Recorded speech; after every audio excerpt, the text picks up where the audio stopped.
Hello दोस्तों, कैसे हैं आप लोग। आशा करते हैं आप लोग अच्छे होंगे और आप लोग की पढ़ाई भी अच्छी हो चल रही होगी।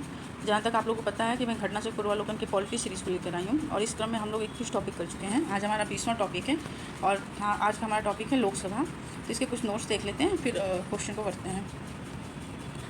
संसद संघीय सरकार का विधायी अंग है।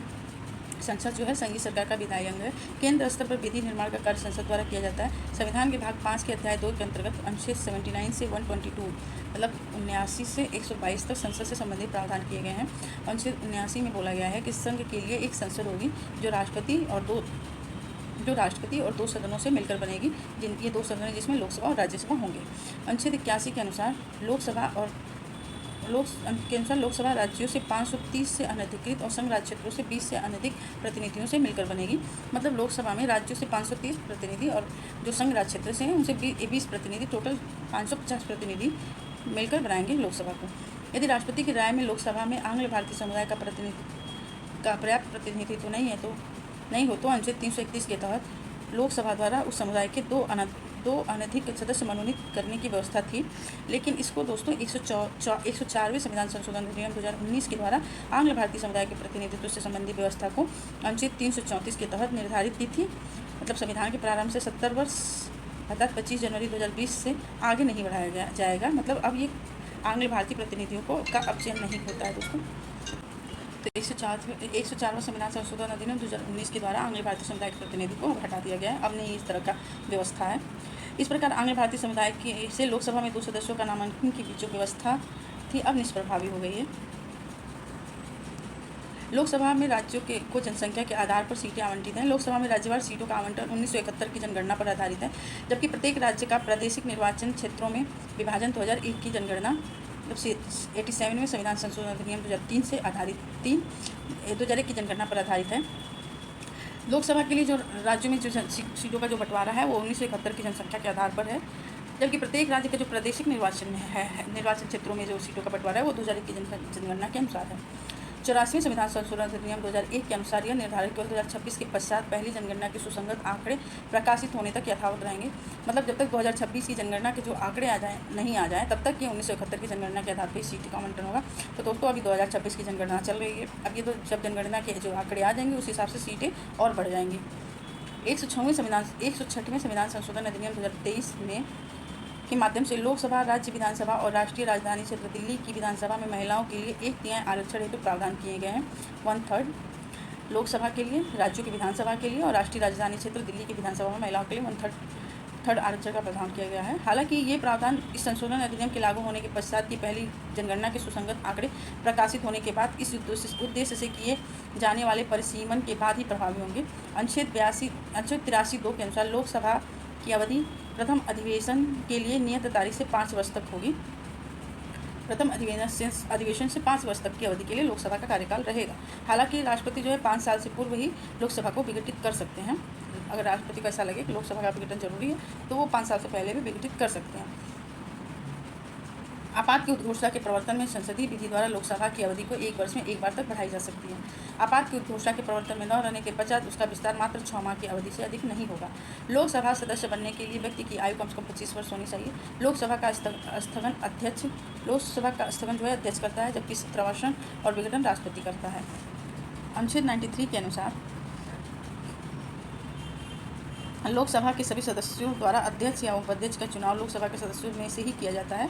अनुच्छेद 94 ख के अनुसार लोकसभा का अध्यक्ष अपना त्यागपत्र उपाध्यक्ष को तथा उपाध्यक्ष अपना त्यागपत्र अध्यक्ष को सौंपता है। लोकसभा के अध्यक्ष को लोकसभा के सभी सदस्यों के बहुमत से पारित संकल्प द्वारा हटाया जा सकता है। अनुच्छेद 94 ग के अनुसार अनुच्छेद 96 के तहत जब अध्यक्ष या उपाध्यक्ष को पद से हटाने का कोई संकल्प विचाराधीन हो तब वे सदन में उपस्थित रहते हुए भी पीठासीन नहीं होंगे। अध्यक्ष अपने पद से हटाए जाने के संकल्प पर प्रथमतः मत का तो हकदार होगा, किंतु बराबर मत होने पर निर्णायक मत का अधिकार नहीं है। लोकसभा अध्यक्ष अन्य विषयों पर प्रथमतः मत नहीं देता है तथा वे अपने निर्णायक मत का प्रयोग केवल तब करता है जब किसी विषय के संदर्भ में हुए मतदान में समर्थन हाँ या विरोध ना में दोनों में बराबर मत तथा टाई हो जाता है।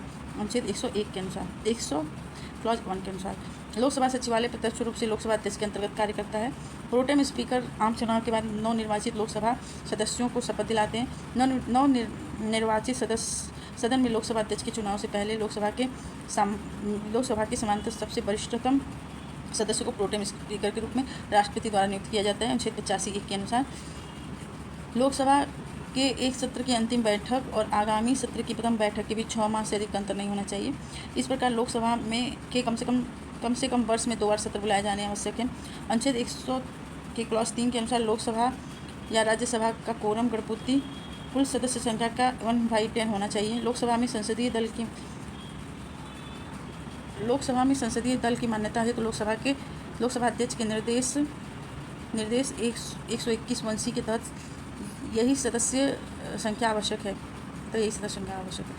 संसद में विपक्षी नेता वेतन और भत्ता अधिनियम 1997 के तहत दी गई परिभाषा के अनुसार विपक्ष के नेता के लिए सदन राज्यसभा लोकसभा में सरकार में विपक्ष में सबसे अधिक संख्या बल वाले नेता का होना तथा यथास्थिति सभापति या अध्यक्ष द्वारा उस रूप में मान्यता दिया जाना आवश्यक है। इस अधिनियम में सदन में न्यूनतम 10% संख्या बल का उल्लेख नहीं है। उत्तर प्रदेश लोकसभा में सर्वाधिक प्रतिनिधि 80 भेजता है। इसके बाद क्रमशः महाराष्ट्र 48 और पश्चिम बंगाल 42 का स्थान है। वर्तमान में 6 जनवरी 2022 को लोकसभा निर्वाचित क्षेत्र के लिए प्रत्याशी हेतु चुनाव व्यय की अधिकतम सीमा 95 लाख रुपये और संघीय क्षेत्रों में 75 लाख रुपये तथा विधानसभा निर्वाचन के लिए 40 लाख रुपये तथा कुछ राज्यों में संघीय क्षेत्रों में 28 लाख रुपये निर्धारित की गई है। लोकसभा का प्रथम चुनाव 25 अक्टूबर 1951 से 21 फरवरी 1952 तक चला था। यह चुनाव 489 सीटों के लिए हुआ था। प्रथम लोकसभा का गठन 2 अप्रैल 1952 को हुआ था, जबकि पहली बार राज्यसभा का गठन 3 अप्रैल 1952 को हुआ था। उल्लेखनीय कि अंतरिम संसद का अस्तित्व 17 अप्रैल 1952 के संविधान के तत्कालीन अनुच्छेद 379 जिसका 7वें संविधान संशोधन अधिनियम 1956 द्वारा लोप किया गया कि खंड ए के प्रावधान के तहत समाप्त हो गया। जब संसद के नवगठित दोनों सदनों की पहली बैठक हेतु सम्मन जारी किए गए थे तो संभवतः इसी कई आधिकारिक स्रोतों में प्रथम लोकसभा के गठन की तिथि 17 अप्रैल 1952 मिलती है। प्रथम लोकसभा का पहला अधिवेशन 13 मई 1952 को हुआ था। 15 मई 1952 को गणेश वासुदेव मालवंकर लोकसभा के प्रथम अध्यक्ष बने थे और 27 फरवरी 1956 तक अपनी मृत्यु तक इस पद पर बने रहे। पहली लोकसभा के शेष कार्यकाल के लिए तत्कालीन उपाध्यक्ष एम अनंत संयम पहली लोकसभा के शेष कार्यकाल के लिए तत्कालीन उपाध्यक्ष एम अनंत संयम आयंकर को लोकसभा अध्यक्ष 8 मार्च 1956 को बने थे, जो द्वितीय लोकसभा के भी अध्यक्ष रहे। वर्ष 1954 में लोकसभा के प्रथम अध्यक्ष जीवी मालवंकर को पद से हटाने हेतु प्रस्ताव लाया गया था, जिसे लोकसभा द्वारा अस्वीकृत कर दिया गया था। लोकसभा की प्रथम महिला अध्यक्ष मीरा कुमार 2009 से 2014 तक रहीं। 18वीं लोकसभा के अध्यक्ष ओम बिरला 26 जून 2024 को बने हैं।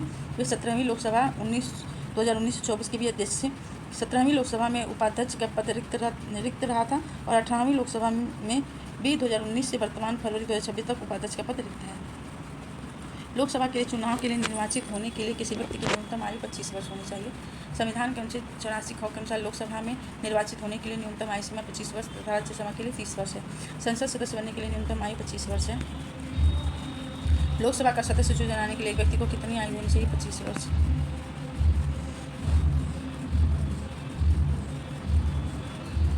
लोकसभा के लिए निर्वाचन के बारे में निम्नलिखित में से कौन सा कथन सही है, कौन सा कथन सही नहीं है? निर्वाचन वयस्क मताधिकार पे होता है, सही है। निर्वाचनों का संचालन निर्वाचन आयोग करता है, ये भी सही है। निर्वाचन के लिए मतदाताओं की सूची को राष्ट्रपति के निर्देशन और नियंत्रण में तैयार किया जाता है, गलत है। निर्वाचन आयोग के अनुरोध पर राष्ट्रपति निर्वाचन आयोग को उसके कार्यों निर्वहन के लिए आवश्यक कर्मचारी पद उपलब्ध कराता है, ये सही है।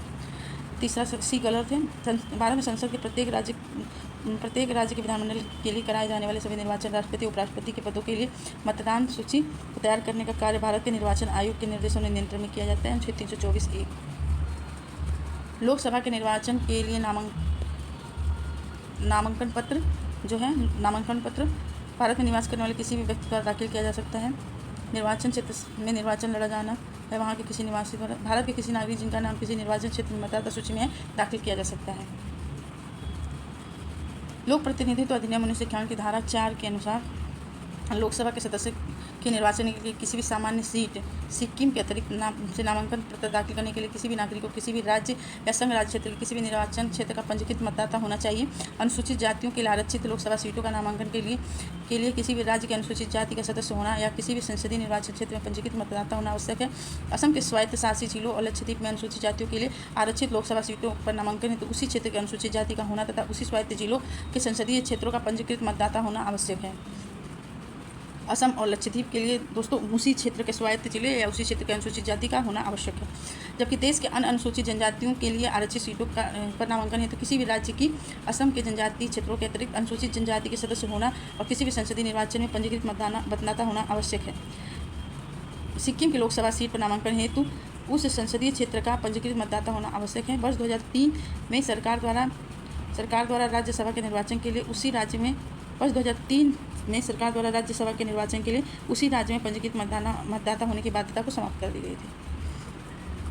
लोकसभा में राज्यों को किस आधार पर सीटें आवंटित की गई हैं? तो जनसंख्या के आधार पर। लोकसभा में सदस्यों को चुनाव के प्रयोजन के लिए प्रत्येक राज्य को प्रादेशिक निर्वाचन क्षेत्र में विभक्त कर दिया गया। प्रत्येक राज्य को प्रादेशिक निर्वाचन क्षेत्र में ऐसी रीति से विभाजित किया गया है कि प्रत्येक निर्वाचन क्षेत्र में जनसंख्या उसके लिए नियत किए गए सदस्यों की संख्या का अनुपात समस्त राज्य और यथासाध्य एक ही हो तथा प्रत्येक राज्य के लिए लोकसभा के स्थानों की संख्या का बंटवारा ऐसी रीति से किया जाएगा कि स्थानों की संख्या से उस राज्य की जनसंख्या के अनुपात सभी राज्यों के लिए यथासाध्य हों एक ही हों। अनुच्छेद 81(2) के ख और ख में इस प्रकार संविधान लोकसभा के निर्वाचन के प्रतिनिधित्व की एक रूपता जनसंख्या के आधार पर 2 प्रकार से स्थापित करने का उपबंध करता है, विभिन्न राज्यों में और ख राज्य के विभिन्न निर्वाचन क्षेत्रों में।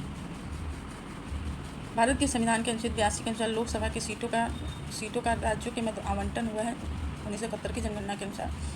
अनुच्छेद 81 और अनुच्छेद 82 के अनुसार लोकसभा की सीटों का राज्यों के मध्य आवंटन 1971 की जनसंख्या के आधार पर है। यह व्यवस्था वर्ष 2000 तक के लिए थी, परंतु 84वें संविधान संशोधन अधिनियम के 2001 के द्वारा इसे 2026 तक बढ़ा दिया गया है। वर्तमान लोकसभा में प्रत्येक राज्य के लिए स्थानों का आवंटन आधारित है 1971 की जनगणना के आधार पर। लोकसभा में राज्यवार सीटों का आवंटन 1971 की जनगणना पर आधारित है। यह निर्धारित किस वर्ष तक हुआ है? तो ये 2026 तक।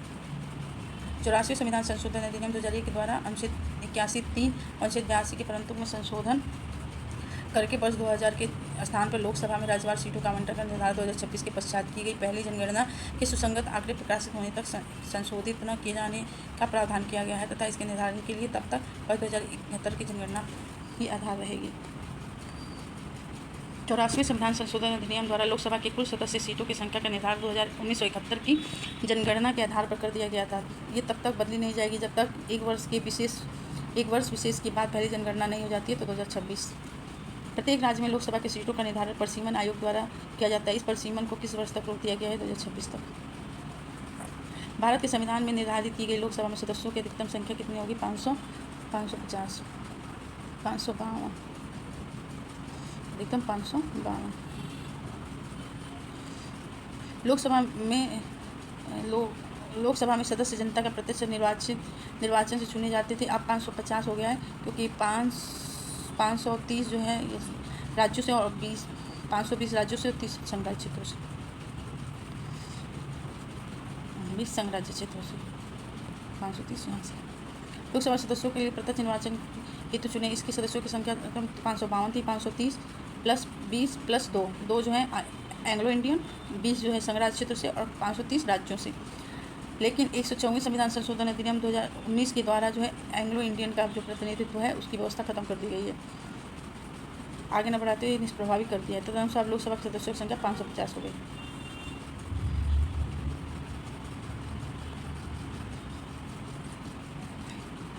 निम्न संवैधानिक संशोधन में से कौन से राज्यों से निर्वाचित होने वाला लोकसभा के सदस्यों की संख्या में वृद्धि करने से संबंधित है? 7वां संविधान संशोधन और 31वां संविधान संशोधन। 7वें संविधान संशोधन अधिनियम 1956 द्वारा राज्य का पुनर्गठन किया गया और 81वें अनुच्छेद 81 के तहत राज्यों से निर्वाचित होने वाले लोकसभा के सदस्यों की संख्या अधिकतम 500 तथा संघ राज्य क्षेत्रों से चुने हुए लोकसभा के सदस्यों की अधिकतम संख्या 20 को कुल 520 निर्धारित की गई थी। 31वें संविधान संशोधन अधिनियम 1973 के द्वारा राज्यों और संघ राज्य क्षेत्रों में चुने गए लोकसभा सदस्यों की अधिकतम संख्या 525 और 20 कुल 545 निर्धारित की गई थी। 14वें संविधान संशोधन अधिनियम 1962 के द्वारा संघ राज्य क्षेत्रों के चुने जाने वाले लोकसभा के सदस्यों की अधिकतम संख्या को बढ़ाकर 25 किया गया था, जिसे 31वें संविधान संशोधन अधिनियम द्वारा पुनः 20 कर दिया गया। तत्पश्चात गोवा, दमन और दीव पुनर्गठन अधिनियम 1987 के द्वारा निर्वाचित लोकसभा सदस्यों को कुल अधिकतम संख्या 550, जिसमें 530 और 20 हो गए। 530 जो है राज्यों से और 20 जो संघ राज्य क्षेत्रों से। संविधान के 21 संशोधन ने लोकसभा के सदस्यों की संख्या 525 से बढ़ाकर 545 कर दी है। तो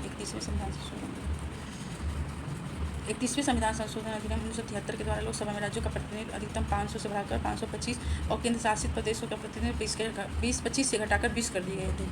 81वें संविधान संशोधन द्वारा इस प्रकार लोकसभा में कुल निर्वाचित सदस्यों की संख्या 525 से लेकर अनुच्छेद 81 में संशोधन द्वारा 31वें संविधान संशोधन के द्वारा जो है 500 संख्या से बढ़ाकर जो राज्यों की जो संख्या 500 थी उसको बढ़ाकर 525 और संघ राज्य क्षेत्रों की जो 25 संख्या थी उसको घटाकर 20 कर दी गई थी। तो टोटल हो गए थे 545। ज्ञातव्य है कि लोकसभा में अधिकतम निर्वाचित सदस्य संख्या 550 हो सकती है, जिसे 530 राज्यों से और 20 जो है केंद्र शासित प्रदेशों से निर्वाचित होने। गोवा, दमन, दीव पुनर्गठन अधिनियम 1987 और 104वें संविधान संशोधन अधिनियम 2019 द्वारा लोकसभा में 2 आंग्ल भारतीय सदस्यों को मनोनयन के प्रावधान को आगे न बढ़ाते हुए निष्प्रभावी कर दिया गया। वर्तमान में 543 लोकसभा निर्वाचन क्षेत्रों में 524 निर्वाचन क्षेत्र राज्यों के हैं और शेष 19 निर्वाचन क्षेत्र केंद्र शासित प्रदेशों से हैं। दिल्ली से 7, अंडमान निकोबार से 1 और दादर नागर हवेली से एवं दमन द्वीप से 2, लक्षद्वीप से 1, पुडुचेरी से 1, चंडीगढ़ से 1, जम्मू कश्मीर से 5, लद्दाख से 1। लोकसभा में सदस्यों की जो अधिकतम संख्या निर्धारित की गई है वो है 550। लोकसभा की वर्तमान सदस्य संख्या कितनी है? तो वर्तमान 543 है। लोकसभा के केंद्र शासित क्षेत्रों में सर्वाधिक प्रतिनिधित्व किसका है? तो केंद्र शासित प्रदेशों में सर्वाधिक प्रतिनिधित्व है 20। आम चुनाव 2009 में 543 लोकसभा निर्वाचन क्षेत्रों के लिए चुनाव हुआ। इनमें से कितने लोकसभा निर्वाचन क्षेत्र राज्यों में हैं? तो 530। आम चुनाव 2009 में 543 लोकसभा निर्वाचन क्षेत्रों में 530 राज्यों में से तथा 13 संघ राज्य क्षेत्रों से थे। जम्मू कश्मीर और कश्मीर राज्य के 2 संघ राज्य क्षेत्र में परिवर्तन के बाद वर्तमान में 524 निर्वाचन क्षेत्र राज्यों के और 19 संघ राज्य क्षेत्रों के हैं। लोकसभा में केंद्र शासित प्रदेशों के लिए कितनी सीटें हैं? तो 20 हैं। संविधान के अनुच्छेद 81, 31वें संविधान संशोधन 1973 के द्वारा गोवा, दमन, दीव पुनर्गठन अधिनियम 1987 द्वारा यथा संशोधित के अनुसार लोकसभा के सदस्यों की अधिकतम संख्या 530 राज्यों के निर्वाचन क्षेत्र से तथा 20 जो है संघ शासित प्रदेश के निर्वाचन क्षेत्रों से निर्वाचित हो सकते हैं। वर्तमान में संघ राज्य क्षेत्रों में लोकसभा की सीटों का निर्धारित संख्या 19 है, जिसमें दिल्ली 7, अंडमान निकोबार से 1, चंडीगढ़ से 1, दादर नागर हवेली और दमन दीव से 2, लक्षद्वीप से 1, पुडुचेरी से 1, जम्मू कश्मीर से 5 और लद्दाख से 1। जबकि राज्यसभा में यह निर्धारित संख्या 8, दिल्ली से 3, पुडुचेरी से 1 और जम्मू कश्मीर से 4 है। भारतीय संविधान के किस अनुच्छेद के अंतर्गत लोकसभा में अनुसूचित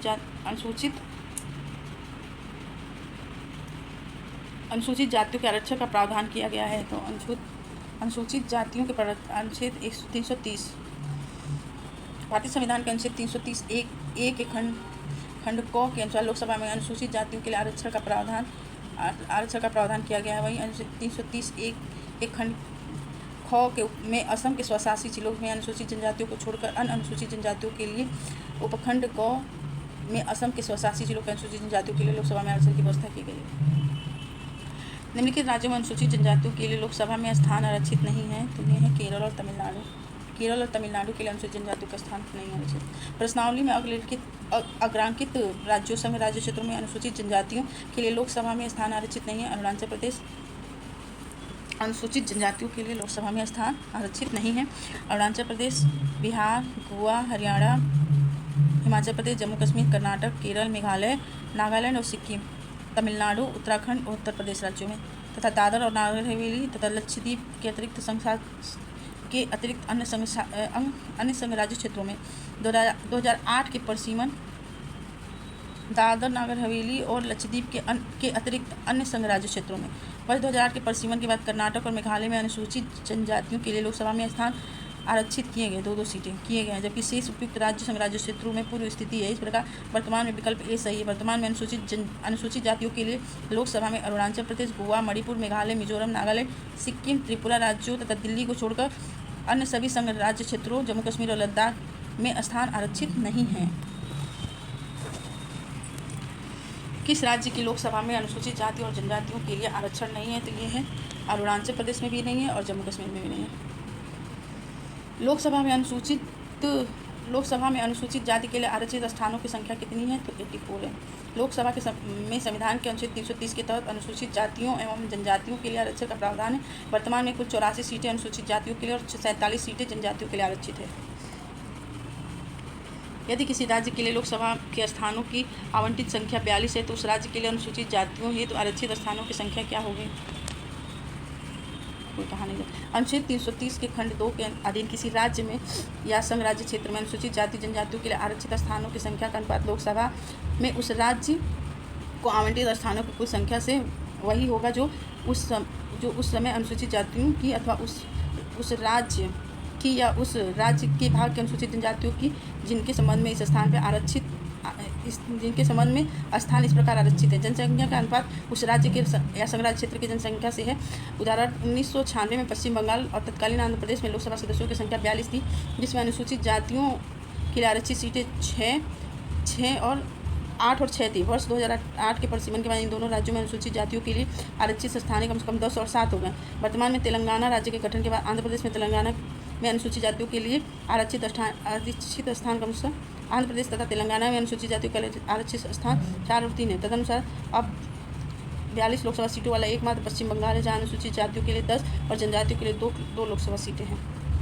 लोकसभा में अनुसूचित जनजातियों के लिए निम्न में से किस राज्य में सर्वाधिक आरक्षित सीटें हैं? तो मध्य प्रदेश में होगा। 2008 के परिसीमन के बाद देश के सभी राज्यों में लोकसभा में अनुसूचित जनजातियों के लिए सर्वाधिक आरक्षित सीटें मध्य प्रदेश में 6, उत्तर प्रदेश और बिहार में 0 है, जबकि गुजरात में 4 है। यूपी बिहार में 0 है और गुजरात 4। निम्नलिखित में कौन सा राज्य लोकसभा में अनुसूचित जनजातियों के सर्वाधिक प्रतिनिधित्व का निर्वाचन करता है? मध्य प्रदेश है। निम्न में से किस राज्य में लोकसभा की सबसे ज़्यादा सीटें अनुसूचित जनजाति से आरक्षित हैं? तो मध्य प्रदेश में। लोकसभा में आंग्ल भारतीय समुदाय के सदस्य मनोनीत करने की शक्ति किसके पास थी? तो ये राष्ट्रपति के पास अब नहीं है।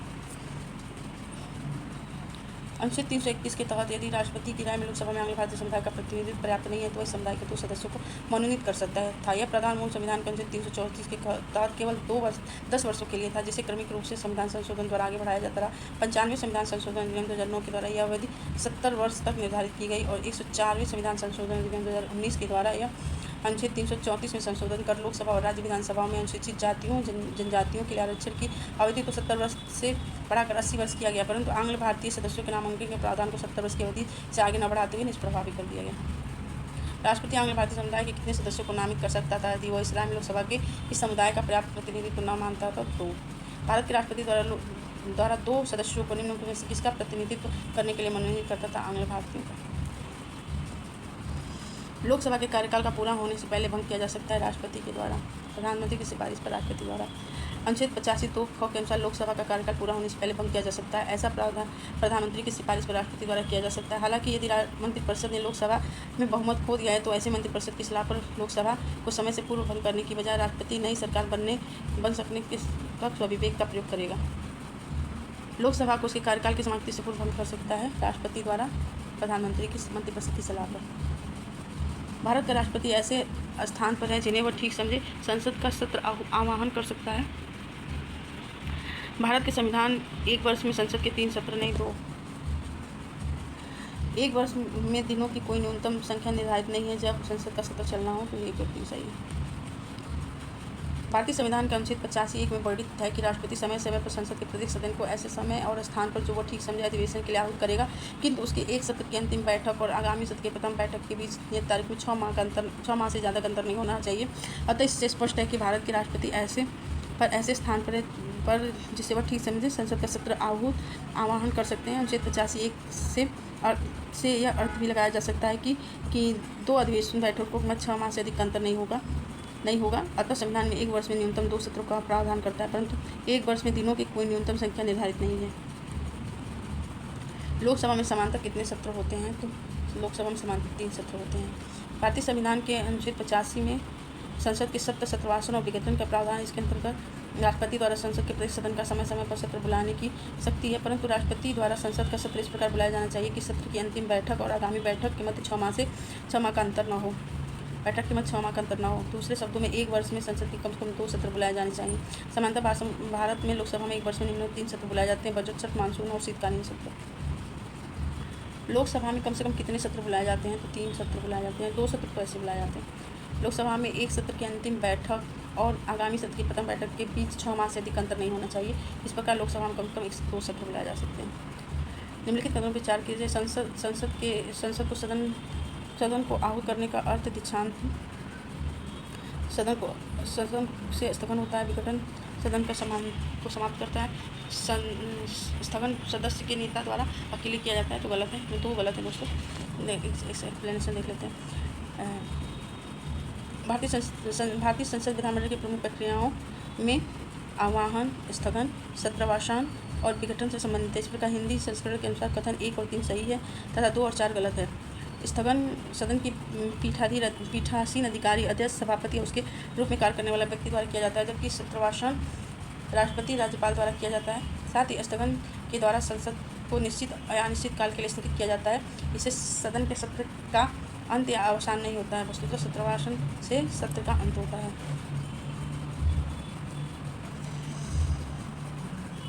लोकसभा की प्रथम की बैठक समाप्त की जा सकती है। लोकसभा की बैठक समाप्त की जा सकती है ये स्थगन द्वारा, विघटन द्वारा, सत्रवासान द्वारा। लोकसभा की बैठक स्थगन, सत्रवासान और विघटन द्वारा समाप्त की जा सकती है। लोकसभा अध्यक्ष करता है। स्थगन लोकसभा अध्यक्ष करता है, जबकि सत्रवासान अनुच्छेद 85(2) क के अनुसार और विघटन अनुच्छेद 85(2) ख के अनुसार राष्ट्रपति करता है। निम्नलिखित में से कौन लोकसभा के सत्र का अवसान करने के लिए प्राधिकृत है? तो राष्ट्रपति।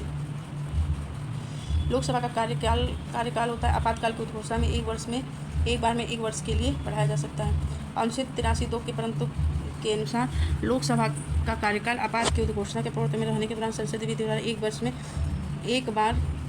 बार में 1 वर्ष के लिए बढ़ाया जा सकता है। तथापि उद्घोषणा के प्रवर्तन में न जाने के इसका विस्तार किसी भी स्थिति में 6 माह से अधिक नहीं होगा। लोकसभा का कोरम कुल होता है 110। अनुच्छेद 100 के परंतु 3 के अनुसार लोकसभा या राज्यसभा में कोरम जो है 110 होता है। लोकसभा के अध्यक्ष के निर्देशानुसार लोकसभा में किसी भी संसदीय दल की मान्यता हेतु न्यूनतम यही सदस्य संख्या आवश्यक है। लोकसभा का अधिवेशन गठित करनी है तो गणपूर्ति 110 होगा। 110 ये भी क्वेश्चन दोस्तों वही है, सेम टू सेम। गणपूर्ति लोकसभा का राज्य सबसे अधिक प्रतिनिधित्व लोकसभा में भेजता है। ये है सबसे ज़्यादा प्रतिनिधित्व उत्तर प्रदेश। सर्वाधिक प्रतिनिधित्व उत्तर प्रदेश का है। फिर लोकसभा और राज्यसभा के लिए 80 और राज्यसभा के लिए 31 सीटें हैं। उसके बाद बिहार है, फिर मध्य प्रदेश है, फिर पश्चिम बंगाल है। बिहार की 40 सीटें, मध्य प्रदेश की 29 और पश्चिम बंगाल की 42 सीटें। भारत में किस राज्य का लोकसभा और राज्यसभा का प्रतिनिधित्व सबसे ज़्यादा है? तो उत्तर प्रदेश का। जहाँ तक लोकसभा में प्रतिनिधित्व का प्रश्न है, कौन से राज्य दूसरे और तीसरे दर्जे पे हैं? तो दूसरे पे है दूसरे पे बिहार है, महाराष्ट्र और फिर बिहार है। एक्सप्लेनेशन देख लेते हैं। प्रथम पे उत्तर प्रदेश है, दूसरे पे महाराष्ट्र, तीसरे पे बंगाल है, चौथे पे बिहार है। उत्तर प्रदेश की 80 सीटें, महाराष्ट्र की 48 सीटें हैं, बंगाल की 42 है और बिहार की 40, तमिलनाडु की 39 और मध्य प्रदेश की 29 सीटें हैं। उत्तर प्रदेश के बाद लोकसभा की सर्वाधिक सीटें हैं महाराष्ट्र की हैं। महाराष्ट्र की कितनी है? 48। लोकसभा में कितने स्थान राजस्थान के लिए हैं? तो राजस्थान की 25 सीटें हैं। उत्तराखंड में कितने लोकसभा के सांसद निर्वाचित होते हैं? तो उत्तराखंड से 5 हैं। उत्तराखंड से निर्वाचित होंगे 5 संख्या, जिसमें 1 सीट अनुसूचित जाति के लिए है। लोकसभा में बिहार को आवंटित स्थान निम्न में से किस राज्य को आवंटित स्थानों का योग है? मध्य प्रदेश। 2000 में बिहार के विघटन से पूर्व जहाँ लोकसभा की सीटों की संख्या 54 थी, झारखंड 14 सीटों के निर्माण के बाद मात्र 40 बची है। इस प्रकार मध्य प्रदेश में 40 सीटें हैं, जो छत्तीसगढ़ की 11 सीटें के निर्माण के बाद 29 बची थी। चूँकि गुजरात में 40 हैं, असम में गुजरात में 26, असम में 26, तो बिहार में कुल सीटें 40 हैं। जो है गुजरात और झारखंड, मध्य प्रदेश में 29 और छत्तीसगढ़ में 11, ये भी 40 हो जाएंगी। तमिलनाडु 39, सिक्किम में 40, तमिलनाडु 39, मिजोरम में तमिलनाडु 40, नागालैंड में 40। उत्तर प्रदेश में सीटों की संख्या 80 और की आधी 40 बिहार में। निम्नलिखित राज्यों के किस युग में लोकसभा की सीटें समान हैं? तो एक्सप्लेनेशन देते हैं। पंजाब में 13 है, असम के 14, गुजरात के 26, राजस्थान के 25, मध्य प्रदेश के 29, तमिलनाडु के 39, आंध्र प्रदेश की 25। तो आंध्र प्रदेश और राजस्थान की सेम है। पश्चिम बंगाल की 42, छत्तीसगढ़ की 11, महाराष्ट्र की 48।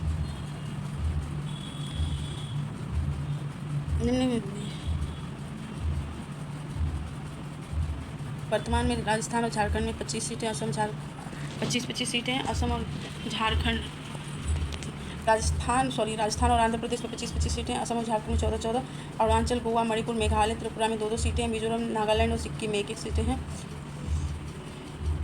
निम्नलिखित का सही नहीं है। आंध्र प्रदेश में 42, असम में 14 हैं और आंध्र प्रदेश में 25 है, इसमें 14, इसमें 25।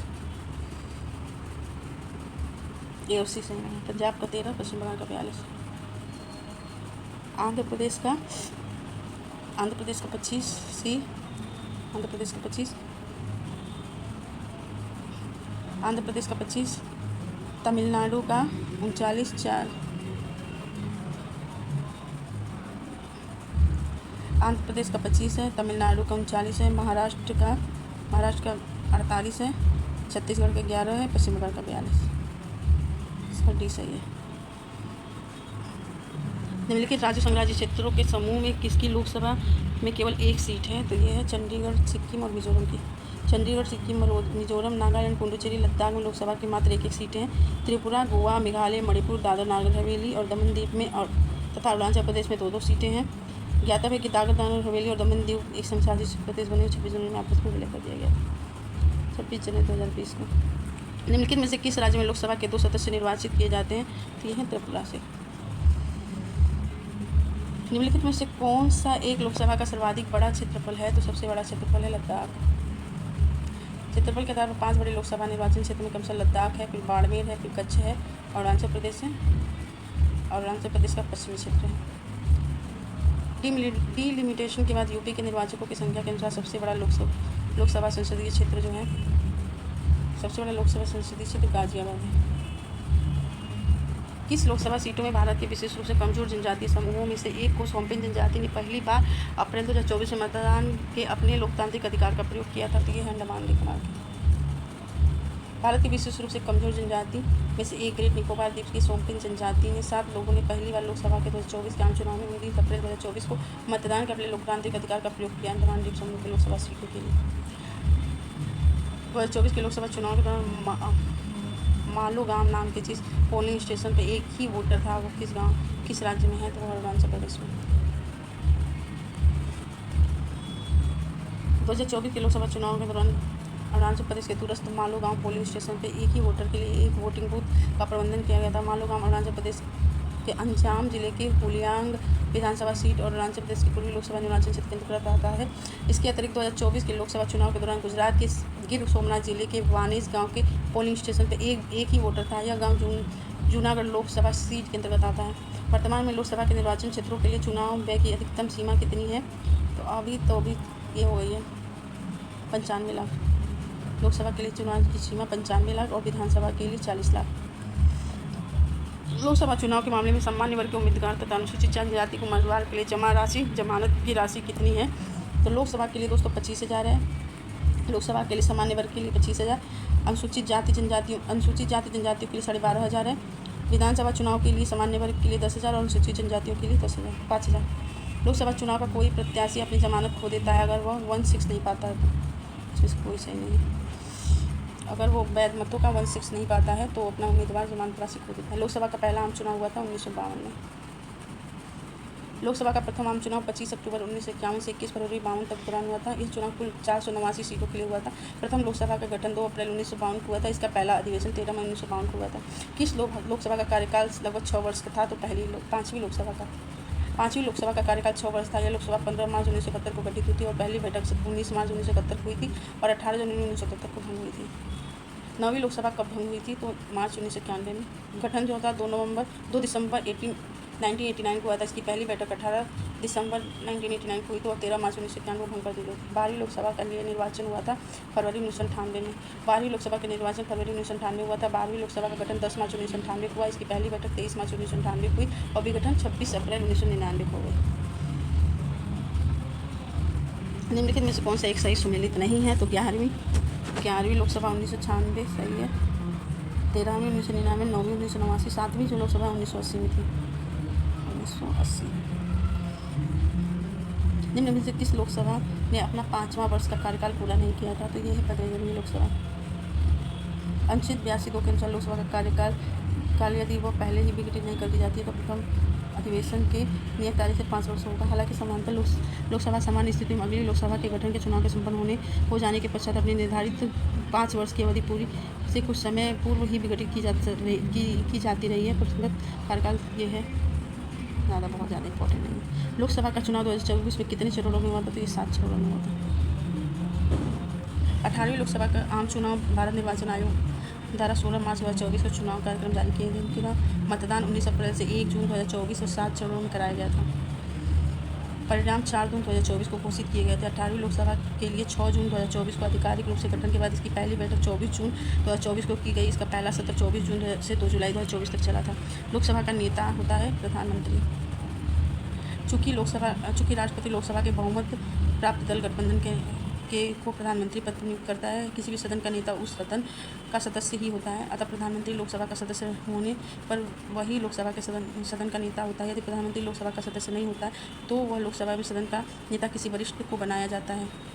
चूँकि राष्ट्रपति लोकसभा में बहुमत प्राप्त दल के गठबंधन के नेता को प्रधानमंत्री पद पर नियुक्त करता है। यदि किसी सदन का नेता उस सदन का सदस्य नहीं होता है, किसी भी सदन का नेता उस सदन का सदस्य ही होता है। अतः प्रधानमंत्री लोकसभा का सदस्य होने पर वह वही लोकसभा के सदन का नेता होता है। यदि वह लोकसभा का सदस्य नहीं होता है तो लोकसभा के सदन का नेता किसी और वरिष्ठ मंत्री को बनाया जाता है। लोकसभा तथा राज्य की विधानसभा में निर्वाचन में जीतने वाले उम्मीदवार को निर्वाचित घोषित किए जाने के लिए किए गए मतदान का कम से कम 50% मत पाना अनिवार्य है। भारत में संविधान में अधिकथित उपबंधों के अनुसार लोकसभा में अध्यक्ष के पद का बहुमत वाले दल को जाता है तथा उपाध्यक्ष का पद विपक्ष को जाता है। ना तो एक सही है ना तो 2 सही है। लोकसभा में अथवा राज्य विधानसभाओं में चुनाव के फर्स्ट पोस्ट सिस्टम पद्धति के आधार पर कराए जाते हैं। इसके तहत देश में सभी देश तथा केंद्रशासित प्रदेशों को लिए अलग अलग चुनाव क्षेत्रों में बांटा जाता है। विशेष क्षेत्रों में के मतदाता को एक उम्मीदवार के लिए मत देते हैं तो सर्वाधिक मत प्राप्त करने वाले उम्मीदवार विजयी प्राप्त होते हैं। जीतने वाले उम्मीदवार के लिए 50% मत प्राप्त करना अनिवार्य नहीं है, अतः ये गलत है। इसके अलावा भारतीय संविधान के अनुच्छेद 93 के अनुसार लोकसभा में यथाशीघ्र अपने 2 सदस्यों को अध्यक्ष उपाध्यक्ष चुनता है। हालांकि ऐसी परंपरा रही है कि अध्यक्ष सत्तारूढ़ पार्टी का या गठबंधन का सदस्य हो जबकि उपाध्यक्ष विपक्ष का होता है, परंतु संविधान में ऐसा कुछ नहीं लिखा गया है। भारत में लोकसभा का स्पीकर अध्यक्ष होता है, अपने में चयनित किया जाता है।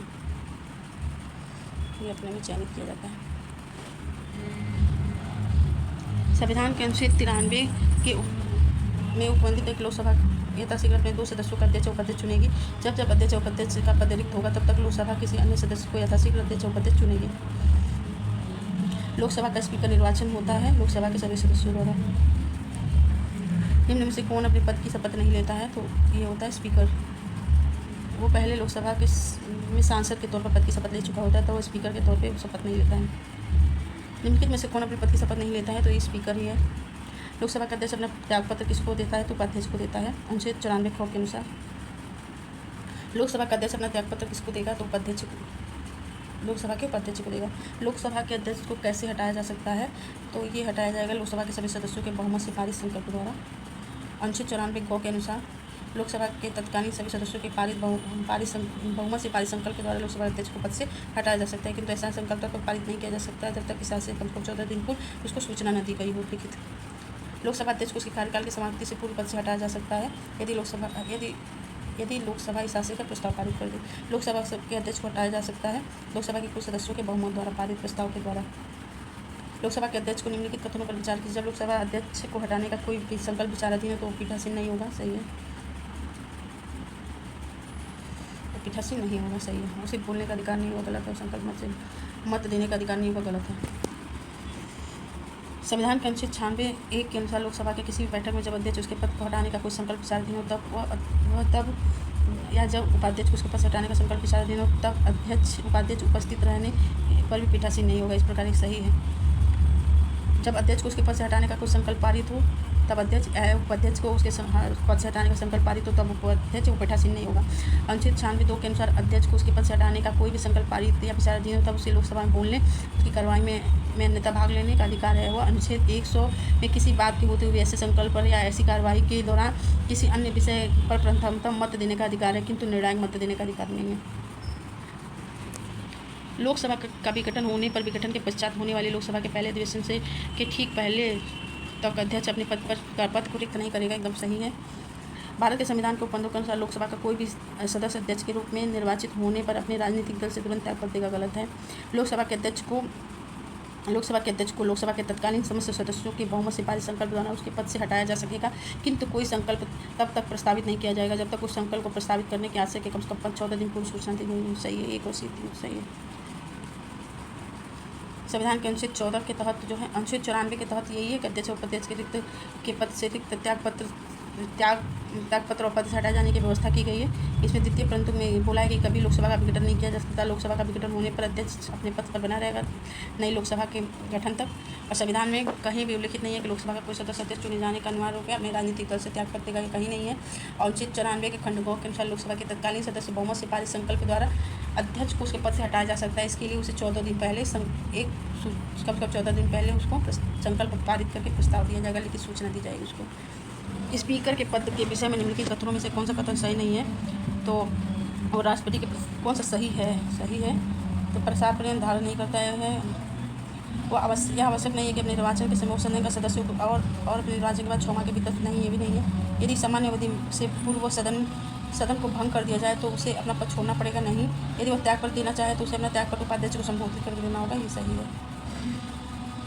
लोकसभा के सदस्यों के बीच में किसी भी विधि में अनुच्छेद 94 के क के अनुसार लोकसभा अध्यक्ष लोकसभा के सदस्य नहीं रहता है। यदि लोकसभा का सदस्य नहीं रहता है तो अपना पद रिक्त कर देगा। साथ ही अनुच्छेद 94 क के अनुसार लोकसभा के किसी लोकसभा के सदस्य द्वारा अपने बीच से ही किसी सदस्य को लोकसभा का अध्यक्ष चुना जाता है। संविधान के अनुच्छेद 94 क के अनुसार लोकसभा अध्यक्ष यदि लोकसभा का सदस्य नहीं रहता है तो अपना पद रिक्त कर देगा। साथ ही अनुच्छेद 94 ग के अनुसार लोकसभा के सदस्य ही प्रस्ताव पारित कर उसे पद से हटा सकते हैं। अनुच्छेद 94 ख के अनुसार जब तक वह त्यागपत्र देता है तब तक वह अपने त्यागपत्र को लोकसभा के उपाध्यक्ष को संबोधित करके देगा। और साथ ही अनुच्छेद 94 के द्वितीय परंतु के अनुसार जब कभी भी लोकसभा के विघटन किया जाता है तो विघटन के पश्चात होने वाले लोकसभा के प्रथम अधिवेशन के ठीक पहले तक अध्यक्ष अपने पद को रिक्त नहीं करेगा। लोकसभा के अध्यक्ष के पद के विषय में निम्नलिखित कथनों पर विचार कीजिए। वो राष्ट्रपति के प्रसाद पर निर्धारण करता है। गलत है। यह आवश्यक नहीं है कि वो अपने निर्वाचन के समय वह सदन का सदस्य हो, परंतु वह उसे अपने निर्वाचन के 6 माह के भीतर सदस्य होना आवश्यक है। गलत है। यदि वह त्यागपत्र देना चाहे तो उसे अपना त्यागपत्र उपाध्यक्ष को संबोधित करके देना पड़ेगा, यही सही है बस। लोकसभा के अध्यक्ष के संबंध में निम्नलिखित में से कौन सा कथन सही नहीं है? तो वो अध्यक्ष पद ग्रहण करने के समय 6 महीने के भीतर सदन का सदस्य बनना चाहिए, नहीं, गलत है, यही गलत है। जब तक वह सदन का सदस्य तब तक वह अध्यक्ष पर रहेगा। लोकसभा के अध्यक्ष का भंग होने पर वह अपने पद पर बना रहेगा। अध्यक्ष को लोकसभा के सदस्य द्वारा हटाया जा सकता है, भी सही। प्रोटेम स्पीकर का क्या काम है? तो प्रोटेम स्पीकर का सदस्यों को शपथ दिलाना काम है। नवनिर्वाचित सदन में लोकसभा अध्यक्ष के चुनाव से पूर्व सदन के समांतर वरिष्ठतम सदस्यों को प्रोटेम स्पीकर के रूप में राष्ट्रपति द्वारा नियुक्त किया जाता है, जो नवनिर्वाचित सदन को शपथ दिलाता है। प्रोटेम स्पीकर समांतर किसे नियुक्त किया जाता है? वरिष्ठतम जो सदस्य है नवनिर्वाचित लोकसभा के वरिष्ठतम सदस्यों को। लोकसभा के अध्यक्ष की शक्तियों के बारे में निम्नलिखित में से कौन सा कथन सही है? लोकसभा का अध्यक्ष संसद के दोनों सदनों की संयुक्त बैठक की अध्यक्षता करता है, सही है। जब तक वित्त विधेयक को निचले सदन से उच्च सदन को भेजा जाता है तो अध्यक्ष द्वारा उस विधेयक को वित्त विधेयक के तौर पर प्रमाण पत्र दिया जाता है, सही है। जब अध्यक्ष को हटाए जाने का प्रस्ताव विचाराधीन होता है तब अध्यक्ष न तो अध्यक्षता करेगा ना ही कार्यवाही में भाग लेगा, है। कार्यवाही में भाग लेगा, ये तो गलत है। अध्यक्षता करेगा, ये गलत है, ये सही है। मतों के समानता के अलावा अध्यक्ष सदन में मतदान नहीं करेगा, ये भी सही है।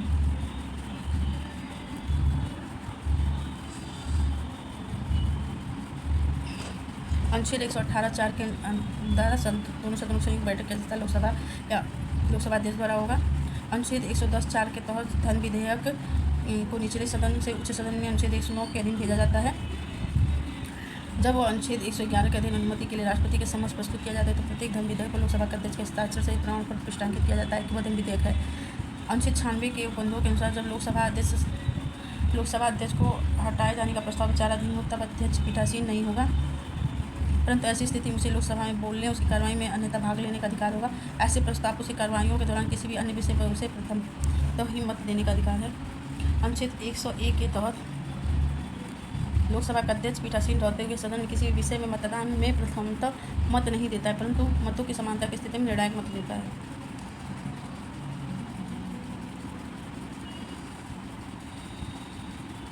लोकसभा के अध्यक्ष को प्राप्त है केवल समान मत के होने की स्थिति में मतदान करने का अधिकार। लोकसभा अध्यक्ष अपने कास्टिंग वोट का प्रयोग करता है समान मत होने की स्थिति में। जब वोट बराबर हो तो या टाई होने की हो तो अनुच्छेद 101 के तहत। संविधान के निम्न अनुच्छेदों में से कौन सा एक उपबंधित करता है कि बराबर मत होने की दशा में लोकसभा का अध्यक्ष का मत निर्णायक होगा? अनुच्छेद 100। भारतीय लोक सेवा के प्रथम अध्यक्ष कौन थे? जीवी मालवांकर। 15 मई 1952 को 13 मई 52 को हुई थी पहली लोकसभा का गठन। 15 मई को गणेश वासुदेव मालवंकर को लोकसभा का प्रथम अध्यक्ष बनाया गया था और 27 फरवरी 1956 तक इस पद में रहे थे जब तक उनकी मृत्यु न हो गई थी। लोकसभा के प्रथम अध्यक्ष कौन थे? जीवी मालवंकर। भारत की प्रथम लोकसभा के पहले अध्यक्ष कौन थे? जीवी मालवंकर। प्रथम स्पीकर जिनके विरुद्ध लोकसभा में अविश्वास प्रस्ताव लाया था? जीवी मालवंकर के विरुद्ध। लोकसभा गणेश मालवंकर को पद से हटाने के लिए सर्वप्रथम प्रस्ताव लाया गया था, लेकिन उनके विरुद्ध प्रस्ताव 18 दिसंबर 1954 को लोकसभा में स्वीकृत कर दिया गया। लोकसभा की प्रथम महिला अध्यक्ष थी मीरा कुमारी। 2009 में इस पद के लिए चुनी दी गई थी। 18वीं लोकसभा के अध्यक्ष ओम बिरला और 15वीं लोकसभा की थी। लोकसभा की प्रथम महिला स्पीकर मीरा कुमारी थी। निम्नलिखित में से कौन प्रथम जनजातीय लोकसभा अध्यक्ष थे? तो जनजातीय लोकसभा पीएन शर्मा 1995 में प्रथम जनजातीय केंद्रीय मंत्री बने थे। 1996 में वो लोकसभा के प्रत्येक जनजातीय अध्यक्ष भी चुने गए थे।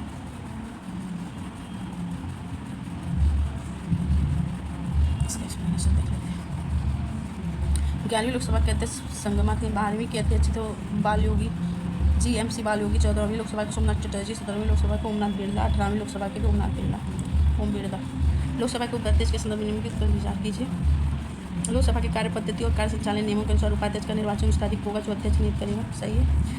यह आज्ञापक उपबंध है कि लोकसभा के उपाध्यक्ष के रूप में किसी प्रतियोगी का निर्वाचन ढंग से सदन की बैठक की अध्यक्षता करते समय उपाध्यक्ष की शक्ति वैसी ही होती है जैसी कि अध्यक्ष की है। इसके विनिर्णयों के विरुद्ध कोई अपील नहीं हो सकती है। ये सही है। उपाध्यक्ष की नियुक्ति के बारे में सुस्थापित संसदीय पद्धति यह है कि प्रस्ताव अध्यक्ष द्वारा रखा जाता है और प्रधानमंत्री द्वारा विधिवत समर्थित होता है। इसका 1 और 3 सही है। लोकसभा का कार्य पद्धति और कार्य संचालन नियम 8(1) के अनुसार उपाध्यक्ष का निर्वाचन उस तिथि को होगा जो अध्यक्ष नियुक्त करेगा। सही है। तथा महासचिव द्वारा प्रत्येक सदस्य को उस तिथि को सूचना भेजी जाएगी।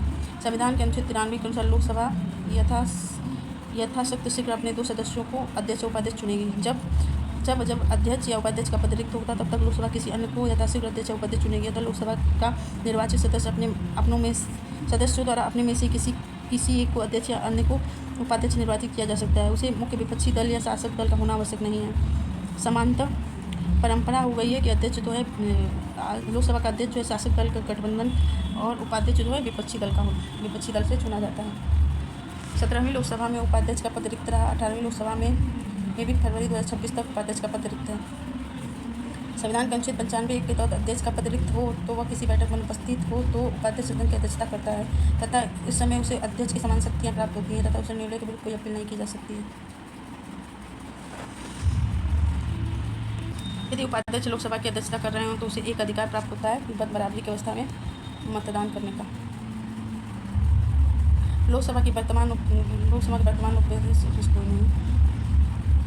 17वीं लोकसभा में पूरी अवधि तक लोकसभा उपाध्यक्ष पद रिक्त रहा। 18वीं लोकसभा में भी अभी तक रिक्त है। लोकसभा का सचिवालय सीधे नियंत्रित होता है लोकसभा के अध्यक्ष द्वारा। लोकसभा का सचिवालय प्रत्यक्ष रूप से किसकी देखरेख में होता है? तो लोकसभा के अध्यक्ष से। लोकसभा का सचिवालय स्टाफ की नियुक्ति की शक्ति होती है लोकसभा के अध्यक्ष द्वारा। प्रशासनिक स्तर पर लोकसभा के सचिवालय स्टाफ के लिए नियुक्ति आदेश जारी करने का अधिकार स्पीकर लोकसभा अध्यक्ष के पास है, जबकि इससे पूरे राज्य में संवैधानिक नियम निर्माण की शक्ति अनुच्छेद 98(3) के तहत राष्ट्रपति के पास है, जो लोकसभा के अध्यक्ष से परामर्श करके लोकसभा के सचिवालय स्टाफ की नियुक्ति और सेवा की शर्तें नियमित करता है या नियम बनाता है। केवल व्यक्तिगत नियुक्ति आदेश किसके द्वारा जारी होता है के रूप में देखें तो उपयुक्त संवैधानिक प्रावधान के तहत राष्ट्रपति द्वारा लोकसभा के अध्यक्ष से परामर्श उपरांत बनाए गए लोकसभा सचिवालय के नियम 1955 के नियम 6 के अनुसार नियुक्तिकर्ता प्राधिकारी लोकसभा अध्यक्ष होता है। अतः सही उत्तर लोकसभा अध्यक्ष का ही होना चाहिए। 15वीं लोकसभा में महिला सदस्यों से संबंधित निम्नलिखित पर विचार कीजिए। वे लोकसभा में कुल सदस्य संख्या की 10% थी, 10% कम है। अधिकतम महिला सदस्य संख्या भारतीय राष्ट्रीय कांग्रेस थी। राजस्थान में 3 महिला सदस्य निर्वाचित हुई थी। अधिकतम महिला सदस्य उत्तर प्रदेश में निर्वाचित हुई थी। तो इसका 2, 3, 4 सही है। 15वीं लोकसभा में भी कुर्सी है। 24 जून 2024 में घोषित परिणाम के 18वीं लोकसभा निर्वाचित महिलाओं सदस्यों की संख्या 74 है, जो लोकसभा की सदस्य संख्या 13%। 2026 की स्थिति के अनुसार 18वीं लोकसभा में कुल 75 महिलाएं सदस्य हैं। कांग्रेस पार्टी की 14 हैं, भारतीय जनता पार्टी से 31 हैं, तृणमूल की 11 हैं। अधिकतम महिला सदस्य जो है पश्चिम बंगाल से 11 हैं, जबकि उत्तर प्रदेश से 7 हैं, राजस्थान से 3 हैं।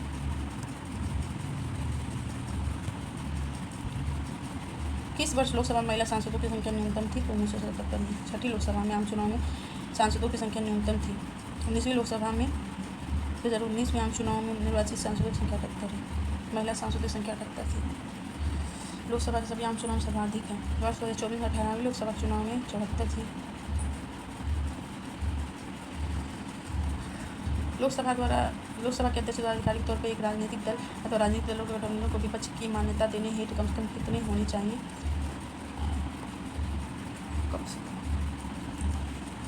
संसद में विपक्षी नेता वेतन और भत्ता देने में 1977 के रद्दी के परिभाषण में विपक्षी नेता के लिए सदन में सरकार के विपक्ष में सबसे अधिक संख्या वाले दल का नेता होना तथा यथास्थिति सभापति अध्यक्ष द्वारा उसको की मान्यता दिया जाना आवश्यक है। लोकसभा निर्देश के अनुसार 121(1)(c) के तहत लोकसभा में संसदीय दल की मान्यता हेतु सदन की बैठक के लिए आवश्यक गणपूर्ति के बराबर 1/3 की न्यूनतम संख्या बल का होना आवश्यक है। इस प्रकार सामान्य रूप से नियमानुसार लोकसभा के अध्यक्ष में विपक्ष के नेता हेतु मान्यता हेतु लोकसभा की कुल सदस्य संख्या का 543 का 10% मतलब 54 सदस्य होना आवश्यक है। 2014 और 2019 लोकसभा चुनाव में किसी भी विपक्षी को अकेले लोकसभा में इतनी सीटें नहीं मिल पाई। यही कारण है कि 16वीं और 17वीं लोकसभा में विपक्ष के नेता का पद रिक्त रहा। 18वीं लोकसभा में राष्ट्रीय कांग्रेस के राहुल विपक्ष के नेता बने। पहली लोकसभा में विपक्ष सबसे बड़ा राजनीतिक दल स्वतंत्र पार्टी था। लोकसभा में नेता प्रतिपक्ष का सर्वप्रथम 1969 में मान्यता दी गई थी। ये सही है। तो दोस्तों हमारा आज का टॉपिक यही समाप्त होता है और मिलते हैं फिर नेक्स्ट टॉपिक में। तब तक के लिए नमस्कार, बाय बाय।